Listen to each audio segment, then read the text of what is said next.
This is Trillium from Trillium Healing Arts. I'm an emotion code, Reiki, and quantum healing hypnosis practitioner. I'm going to make a video part two. I grabbed a matcha and had a little bit of time to process some emotions. I also didn't have my microphone. I totally forgot that. And so you'll be able to hear me more. Um, so just to recap on my last video that my landlady, Lori, passed.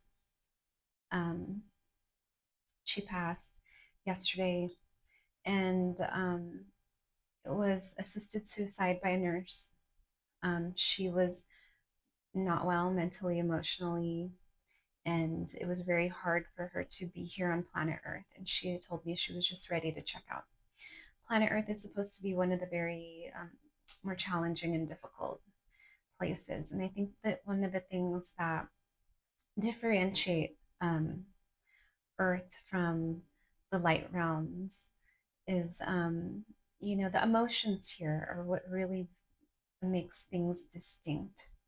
And so my journey here on planet Earth, after being numb so many years emotionally from my body basically shutting down, not being able to process it anymore, I've gone through my healing journey of clearing and unblocking myself from trapped emotions, from various traumas. And we all have traumas. We don't have to go through anything crazy. A trauma is basically like an unprocessed emotion. So if you ever had a breakup or a pet die, or, as we get older, it's inevitable that people in our life will pass. Um, these can be very challenging and these can get stuck in the body.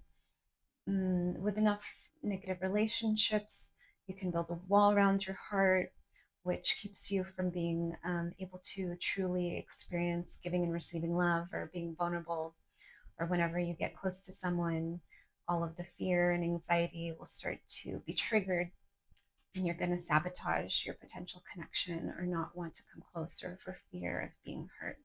And so my journey has been healing these things in myself. And as I do that, sharing my process and how we can all do this.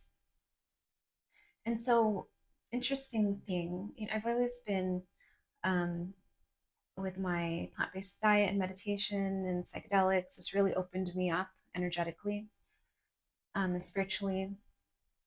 I feel like I've, had many ego deaths on psychedelics and have seen through the veil, and my consciousness has left my body. So I know, this reality isn't what it appears with our five senses. Everything is basically vibration, and it's how our mind interprets these vibrations. And more studies suggest that this is some sort of hologram or dream, or that we're collectively dreaming.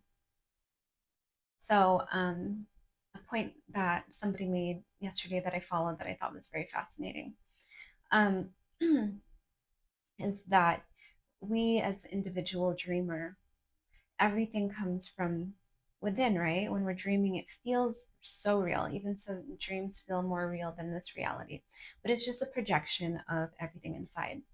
And so we're as one fractal, one separate entity having this individual dream. But when we're in this 3D reality, we're collectively dreaming. And so we're collectively projecting, even our projections affect other dreamers.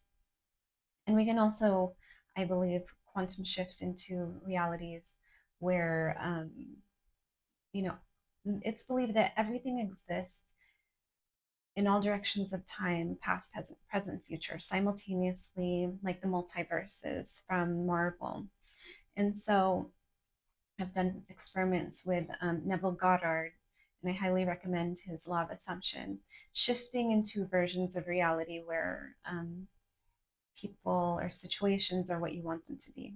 But the thing is, when you do this, if you have any underlying doubts, blocks, or fears, you can kind of interfere with that frequency. It's like pressing the gas and pressing the brake at the same time. So I've been working through clearing all of these emotions and contracts and blocks And the one I did in the last 24 hours was regarding my energetic power. And so I didn't realize I had a block put on me by, growing up with my mother. It was very disempowering. She disempowered me. I was kind of like, she was a Pisces, is a Pisces. It's kind of like her emotional punching bag. She had all these very negative emotions, and I think just kind of launched them at me because I was the closest thing. And children are not quiet. They have their own wants and needs, and not everybody wants that. I don't think any of her pregnancies were planned. They're just all kind of accidents. I have um, a brother and a sister from her. None of us were planned.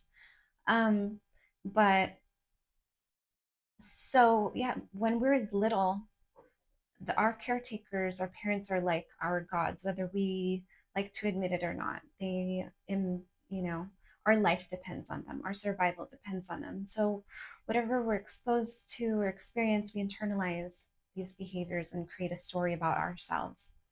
Um, so if your parents were not like the most encouraging, maybe they were critical, maybe they were just replaying scripts from their caretakers unconsciously, some that are really damaging are like, we're poor, or we can't afford this, or, you know, all kinds of things which affect people in their later life. And so something tried to explain to my sister, she feels guilty about just wanting a good life for her family. She feels like the other shoe's gonna drop and to not ask for more because she's being greedy. But people that are raised in affluent families, it's an expectation. They feel like they deserve affluence. Affluence is their norm.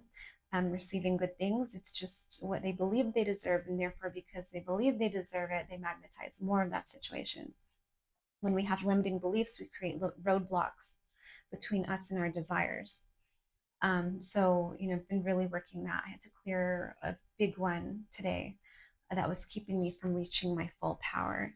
But since I've been doing my clearing work in the past 24 hours, I've already noticed such a significant shift in my ability to channel energy.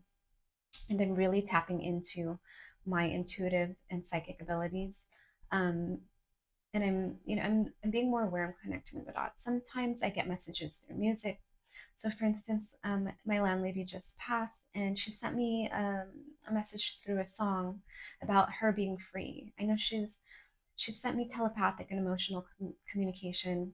There's just so much love and gratitude. She's so happy to be on the other side. This existence was really painful for her, and it was kind of crazy because, like I said, she had mental illness, and she was kind of pretending she had cancer for attention and free things. She racked up thousands of dollars of free food, gift certificates, all kinds of things, medical things for her dog, rides.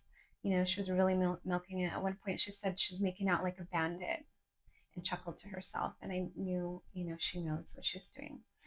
And but I didn't want, I wanted to save her face. Only you, my YouTube subscribers, will know this. I'm not going to air her dirty laundry to Laguna Beach, which is a very affluent community. These people really, the goodness of their hearts, just gave endlessly.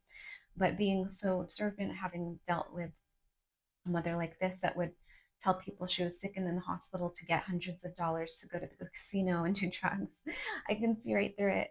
I'm also kind of psychic.